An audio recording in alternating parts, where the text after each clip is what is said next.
ছেলে হওয়া এত সহজ না, অনেক কিছু ঘুরে আমাদের মাথায়। সব তো তোমার বইলা বোঝানো যাবে না, তারপরও কিছু বলি শোনো। আমরা ছেলেরা বউর সামনে মার সাথে ভালো করে কথা বললে মারা চলে থাকা সন্তান, আবার মার সামনে বউর সাথে ভালো করে কথা বললে বউর গোলাম।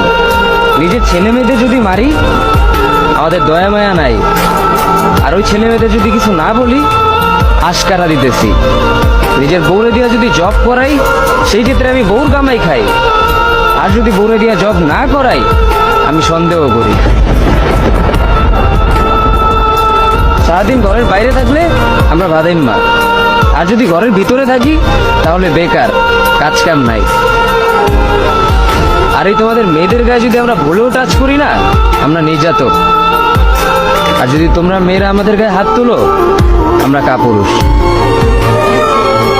আর একটা ছেলে কি বা করে পুরো লাইফে নিজের জন্য? মার ওষুধের থেকে শুরু করে বউ বাচ্চার প্রত্যেকটা শখ পালন করার দায়িত্ব একটা পুরুষের। কিন্তু কি লাভ এত কিছু কইরা? দিন শেষে একটা ভুল করলেই সবাই ভুলা যায় যে কে কি করছে তার জন্য।